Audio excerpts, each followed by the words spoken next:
Shalom, Christopher Tapiheru di sini. Thank you buat kehormatannya untuk membagikan isi hati Tuhan. Dan hari ini kita bakal ngobrolin tentang wisdom seeker. Ya, tema hari ini adalah wisdom seeker yang artinya pemburu hikmat. Orang-orang yang memburu hikmat. Ya, Alkitab mencatat, firman Tuhan mencatat bahwa hikmat adalah salah satu yang terpenting yang mesti dikejar dalam hidup ini. Dan hari ini kita akan belajar tentang itu. Kita buka di 1 Raja-Raja 3 ayat 5 sampai 14. 1 Raja-Raja 3 ayat 5 sampai 14. Kita mulai dari ayat 5b, berfirmanlah Allah.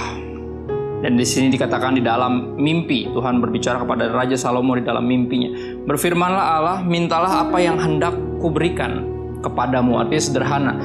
Raja Salomo Tuhan berkata kepada Raja Salomo, kamu bisa minta apa saja dan saya akan memberikannya kepadamu. Mintalah apa yang hendak kuberikan kepadamu. Lalu Salomo berkata, Engkaulah yang telah menunjukkan kasih setiamu yang besar kepada hambamu Daud, ayahku. Sebab ia hidup di hadapanmu dengan setia, benar dan jujur terhadap engkau. Dan engkau telah menjamin kepadanya kasih setia yang besar itu dengan memberikan kepadanya seorang anak yang duduk di tahtanya seperti pada hari ini. Menarik, doanya dimulai dengan pengagungan kepada Tuhan, ucapan syukur, ya, kekaguman akan kesetiaan Tuhan. Nggak dimulai dengan langsung meminta. Umumnya kita kalau berdoa, apalagi dapat kesempatan, bayangin kalau Anda dan saya dapat kesempatan, Tuhan tiba-tiba ngomong, kau minta apa saja saya kasih berikan, pasti kita langsung minta, benar gak? Tapi ini menarik, dia mulai dengan ucapan syukur, dengan menyatakan kekaguman kepada Tuhan.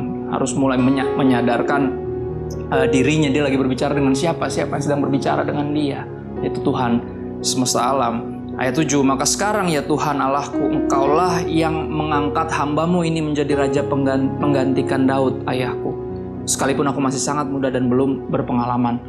Lihat, ketika kita mengagungkan Tuhan, jiwa kita akan diingatkan siapa kita di hadapan Tuhan. Kita bukan siapa-siapa, kita bukan orang yang mampu. Di sini Raja Salomo yang sudah menjadi raja di posisi menggantikan ayahnya Daud, ketika mengagungkan Tuhan, yang mengingat ke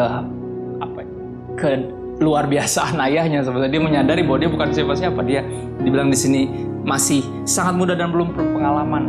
Dan ini yang menarik, ketika kita berdoa, kita mengingat besarnya Tuhan, hebatnya Tuhan, dan betapa besar kepercayaan yang Tuhan berikan kepada kita, orang-orang yang tidak berpengalaman, orang-orang biasa. Ya, di dalam doa ini harus ada anatomi yang benar dari doa diajarkan di sini. Ucapan syukur, pengagungan Tuhan, dan kita menyadarkan diri kita. Karena nggak sedikit orang yang berdoa, posisinya jadi nggak jelas ketika dia berdoa. Dia berdoa sepertinya Tuhannya itu dia minta apapun, ya, ngatur-ngatur Tuhan, dan kita harus bertobat dari cara berdoa yang seperti itu. Ayat 8. Demikianlah hambamu ini berada di tengah-tengah umatmu yang kau pilih, suatu umat yang besar, yang tidak terhitung dan tidak terkira banyaknya. Maka berikanlah kepada hambamu ini hati yang faham menimbang perkara, untuk menghakimi umatmu dengan dapat membedakan antara yang baik dan yang jahat. Sebab siapakah yang sanggup menghakimi umatmu yang sangat besar ini? Lalu adalah baik di mata Tuhan bahwa Salomo meminta hal yang demikian. Jadi berfirmanlah Allah kepadanya, oleh karena engkau telah meminta hal yang demikian dan tidak meminta umur panjang, atau kekayaan, atau nyawa musuhmu, melainkan pengertian untuk memutuskan hukum, maka sesungguhnya aku melakukan sesuai dengan permintaanmu itu. Sesungguhnya aku memberikan kepadamu hati yang penuh hikmat dan pengertian, sehingga sebelum engkau tidak ada seorang pun seperti engkau, dan sesudah engkau tak akan bangkit seorang pun seperti engkau. Dan juga apa yang tidak kau minta aku berikan kepadamu, baik kekayaan maupun kemuliaan, sehingga sepanjang umurmu tak akan ada seorang pun seperti engkau di antara raja-raja. Dan jika engkau hidup menurut jalan yang kutunjukkan dan tetap berpegang segala ketetapan dan perintahku, sama seperti ayahmu Daud, maka aku akan memperpanjang umurmu. Lalu terjagalah Salomo, ternyata ia bermimpi, tapi kita tahu ini Tuhan sendiri berbicara di dalam mimpi kepada Salomo karena diberikan seperti yang Salomo minta. Ya, ini yang menarik, setiap janji Tuhan selalu ada perintahnya. Coba kita baca Alkitab, ya, coba kita perhatikan, semua janji Tuhan ada perintahnya, dan semua perintah Tuhan pasti ada janjinya. Ya, jadi ini nggak bisa sembarang. Kita seringkali hanya menagih janji Tuhan tapi nggak melakukan apa yang diperintahkan.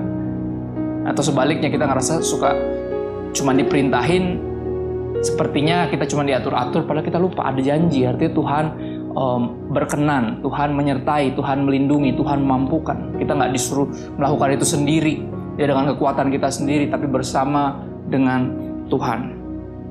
Kita akan lihat di sini beberapa hal. Kita udah baca tentang perikop ini dan kita akan lihat arti hikmat. Ya, what is wisdom? Apa itu hikmat?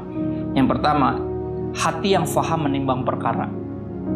Ya, hati yang faham menimbang perkara, punya pertimbangan. Yang kedua, artinya dapat membedakan antara yang baik dan yang jahat. Dan yang dari pembacaan ini kita dapatkan wisdom adalah pengertian untuk memutuskan. Ya, dalam hidup ini yang harus dimiliki, saudara. Kita bisa punya banyak fasilitas, kesempatan, peluang, modal, kemampuan, skill, talenta. Ya, tapi kalau kita nggak punya hati yang faham menimbang perkara, nggak bisa membedakan yang baik dan yang jahat, dan nggak punya pengertian untuk memutuskan, kita akan bisa menyalahgunakan ya segala sesuatu dalam hidup ini. Makanya wisdom, hikmat ini sangat-sangat penting. Jadi kisah ini kalau kita baca lebih lanjut di pembacaan yang barusan, kita akan menemukan bahwa Salomo dihadapkan, pertama kali dia memerintah sebagai raja, dia dihadapkan kepada kasus yang pelik, di mana dua orang perempuan, ya dikatakan di sini Alkitab perempuan sundal, dua-duanya hamil dan dua-duanya melahirkan anak. Jadi di satu malam itu mereka tidur, ya semuanya tidur, dan salah satu anak dari salah satu perempuan ini ketindihan sama mamanya sendiri, dan akhirnya anaknya mati. Dan akhirnya karena pagi-pagi mati, mereka bertengkar memperebutkan satu anak yang masih hidup, karena mereka ngerasa ini anak saya. Jadi ini anak nampaknya cukup bayi dan belum bisa di-differentiate gitu ya. Kadang kita suka datang ke rumah sakit bersalin dan melihat anak kita. Misal waktu itu istriku baru lahirkan anak, kita langsung coba cari. Kalau zaman dulu apalagi kan nggak ada kayak namanya, terus apanya. Pasti agak sedikit banyak namanya juga bayi ya masih agak mirip-mirip lah tampangnya. Ya, jadi ini yang terjadi, dan mereka bertengkar dibawa ke hadapan Salomo lah, dan Salomo harus memutuskan. Dan karena Salomo meminta hikmat, ini dia Tuhan memberikan hikmat seperti yang dia minta. Dan di momen ini menarik. Kisahnya adalah anaknya tinggal satu yang masih hidup, dua ibu ini memperebutkan. Akhirnya Salomo memutuskan, oke, ya udah gini aja deh, biar adil, anaknya dibelah dua aja. Ya ibu yang satu bilang, oh ya udah Pak, biar adil gitu, sekalian aja, nggak ada yang dapat deh, kalau gitu kan anaknya juga pasti mati. Dia nggak ada yang dapat, biar adil. Tapi yang satunya memohon, aduh jangan deh, udah biarin buat dia aja lah gitu. Dan dari sana Salomo melihat bahwa yang benar-benar punya kasih itu ibunya yang sebenarnya. Dan hikmat ini berasal dari Tuhan. Dalam hidup kita akan menemukan saat-saat kita harus memutuskan pilihan yang berat antara yang ini atau yang itu. Tanpa hikmat kita nggak bisa melakukan hal itu. Makanya Raja Salomo juga berkata di Amsal 8 ayat 11, dia meyakinkan siapapun yang membaca, siapapun yang akhirnya melihat kitab Amsal ini, bahwa gini, karena hikmat lebih berharga daripada permata, dia katakan demikian. Ya, Raja Salomo bilang seperti itu. Hikmat lebih berharga daripada permata. Apapun yang diinginkan orang tidak dapat menyamainya. Jadi kalau bisa dibilang, hikmat ini yang salah satu yang terpenting dalam hidup ini, yang mesti dimiliki oleh setiap kita khususnya anak-anak Tuhan. Ya, sehingga kita bisa memiliki hati yang faham menimbang perkara, dapat membedakan antara yang baik, yang jahat, dan pengertian untuk memutuskan, ambil keputusan. Apalagi di tengah-tengah momen seperti ini, kita dihadapkan kepada banyak pilihan. Apa yang harus dilakukan, dan kita sangat butuh hikmat dari Tuhan.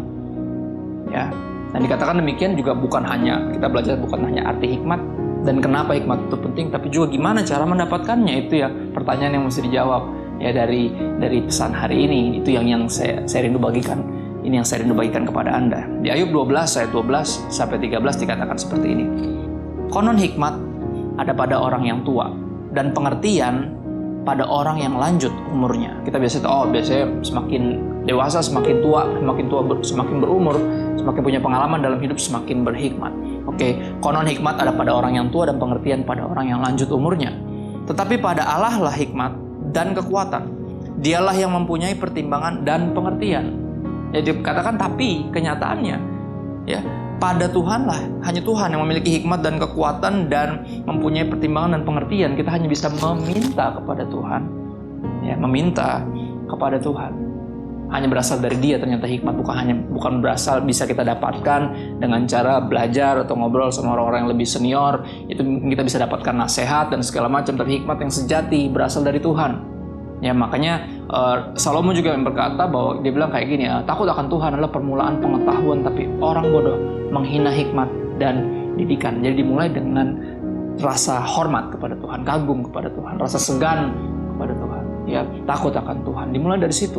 Karena hikmat yang sejati berasal dari Allah. Ada pada Allah kekuatan, yang sejati. Dialah yang mempunyai pertimbangan dan pengertian. Makanya ada bagian ayat firman Tuhan juga berkata, percayalah kepada Tuhan dengan segenap hatimu dan jangan bersandar kepada pengertianmu sendiri. Jadi momen-momen seperti ini ketika apa yang kita hadapi sekarang belum pernah kita hadapi sebelumnya. Ya, kita butuhkan jelas pengertian. Jelas kita butuhkan hikmat yang dari Tuhan untuk mampu memutuskan apa yang mesti diambil, apa yang mesti dilakukan saat-saat seperti ini. Dan di momen-momen seperti ini kita tahu persis, ya ketika kita melihat sepanjang berapa bulan ini, apa yang biasa kita andalkan nggak bisa lagi kita andalkan. Tapi kita tahu, jiwa kita diingatkan bahwa kita hanya bisa mengandalkan Tuhan, yang darinya hikmat yang sejati berasal.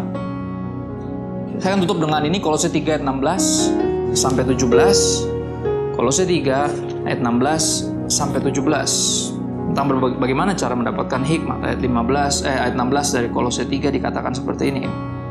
Hendaklah perkataan Kristus diam dengan segala kekayaannya di antara kamu, sehingga kamu dengan segala hikmat mengajar dan menegur seorang akan yang lain, dan sambil menyanyikan mazmur dan puji-pujian dan nyanyian rohani kamu mengucap syukur kepada Allah di dalam hatimu.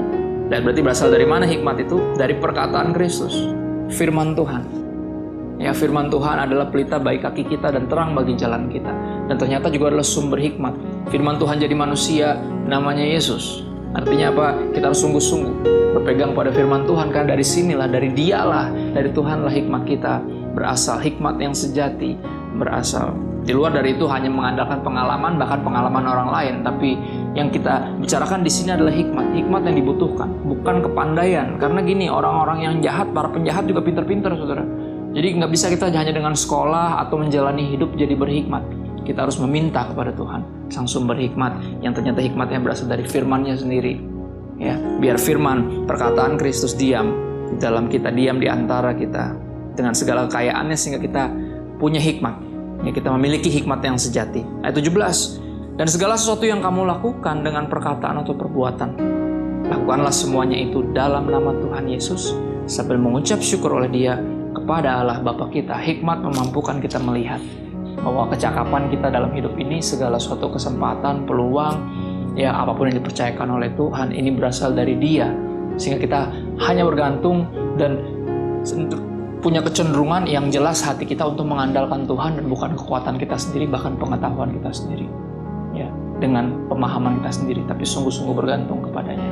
Dan ini yang kita belajar hari ini, Kolose 2 ayat 3, ayat penutupnya. Ya, Kolose 2 ayat 3 dikatakan seperti ini, sebab di dalam Dialah, di dalam Kristuslah tersembunyi segala harta, hikmat, dan pengetahuan. Mudah-mudahan ini memberkati di tengah ketidakpastian hidup kita menghadapi new normal, ya kenormalan yang baru, sesuatu yang kita belum pernah alami dalam hidup ini, belum pernah hadapi dalam hidup ini, tapi kita akan tahu, kita akan cakap menanggung segala sesuatu bersama Tuhan yang menguatkan kita. Tuhan Yesus memberkati.